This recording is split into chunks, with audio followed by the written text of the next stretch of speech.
السلام علیکم ورحمۃ اللہ وبرکاتہ۔ الحمدللہ رب العالمین والصلاة والسلام علی رسولہ الکریم وعلی آلہ وصحبہ اجمعین، اما بعد۔ تمام قسم کی تعریف اللہ رب العالمین کے لیے ہے جو ساری کائنات کا پالنہار ہے۔ درود و سلام و تمام رسولوں پر، خصوصاً جناب محمد الرسول اللہ صلی اللہ علیہ وسلم پر۔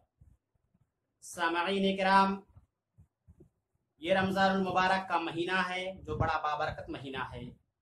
اس مہینے میں چاہیے کہ ہم اللہ رب العالمین کی زیادہ سے زیادہ عبادت کریں، قرآن کی تلاوت کریں، نفلیں پڑھیں، ذکر و اذکار کریں، اور اللہ رب العالمین سے روتے رہیں کہ اللہ ہمارے گناہوں کو معاف فرما دے۔ لیکن یہ سب تب فائدہ مند ہوگا جب ہماری نیت خالص ہوگی، ہم صرف اور صرف اللہ رب العالمین کو دکھانے کے لیے کام کریں گے، تو یہ سب کرنا ہمارے لیے فائدہ مند ہوگا، ہمیں ثواب ملے گا، ورنہ ہمیں نہ ثواب ملے گا بلکہ ہمیں گناہ ملے گا۔ دلیل ہے یہ حدیث۔ عن شداد بن عوس رضی اللہ عنہ قال سمعت رسول اللہ صلی اللہ علیہ وسلم یقول من صلی یرائی فقد اشرک ومن صام یرائی فقد اشرک ومن تصدق یرائی فقد اشرک۔ مسند احمد جلد نمبر 7 حدیث نمبر 17270۔ راوی حدیث شداد بن عوس رضی اللہ تعالی عنہ روایت کرتے ہوئے کہتے ہیں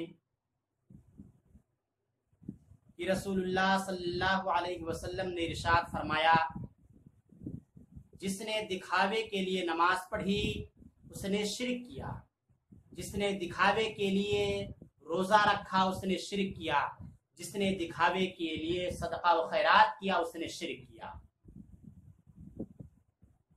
سامعین کرام، ہم تمام مسلمانوں کو سوچنا چاہیے، غور کرنا چاہیے کہ عبادت کر کے بھی اگر ثواب ہمیں نہ ملے تو ہم کتنے بڑے بدقسمت ہیں۔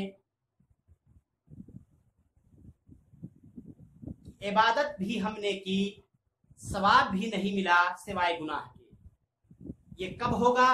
جب ہماری نیت صحیح نہیں ہوگی، جب ہماری نیت خالص نہیں ہوگی، جب ہماری عبادت صرف اور صرف اللہ کے لیے نہیں ہوگی تو ہماری عبادت سے ہمیں ثواب، ہماری عبادت کی وجہ سے ہمیں ثواب نہیں ملے گا، ہمیں گناہ ملے گا۔ لیکن جب ہم عبادت کریں گے صرف اور صرف اللہ رب العالمین کے لیے، صرف اللہ کو دکھانے کے لیے، اللہ کو راضی کرنے کے لیے، اللہ کو خوش کرنے کے لیے، تو یقیناً ہماری عبادت اگر تھوڑی ہی کیوں نہ ہے بلکہ انشاءاللہ ثواب بے انتہا دیا جائے گا۔ لیکن اگر ہم دکھاوے کے لیے کرتے ہیں، دکھاوے کے لیے صدقہ و خیرات کرتے ہیں، نماز پڑھتے ہیں، روزہ رکھتے ہیں، تو بہت زیادہ کیوں نہ کرتے ہیں، بھلے ہی زیادہ کیوں نہ ہو، اگر دکھاوے کے لیے ہے تو ہمیں اس کا ثواب نہیں دیا جائے گا بلکہ ہم گنہگار ہوں گے، اللہ کے مجرم ہوں گے، اللہ کے محبوب بندے نہیں بلکہ اللہ کے مبغوض بندے ہوں گے، اس لیے کہ ہمارے اندر ریاکاری ہے، ہمارے اندر دکھلاوا ہے جو کہ اللہ رب العالمین کو پسند نہیں ہے، اور ریاکار کی عبادت قبول نہیں ہوتی ہے۔ اس لیے نبی کریم صلی اللہ علیہ وسلم نے فرمایا، جس نے نماز دکھانے کے لیے پڑھا اس نے شرک کیا، جس نے دکھاوے کے لیے روزہ رکھا اس نے شرک کیا، جس نے دکھاوے کے لیے صدقہ و خیرات کیا اس نے شرک کیا۔ بھلا بتائیں، عبادت کر کے بھی ہم ثواب سے محروم رہیں تو کتنے بدقسمت ہیں، کتنے بڑے اللہ کے مبغوض بندے ہیں، کتنے بڑے نافرمان ہیں کہ عبادت کرنے کے بعد بھی ہمیں ثواب نہ دیا جائے۔ یہ ہماری بدقسمتی ہی ہے۔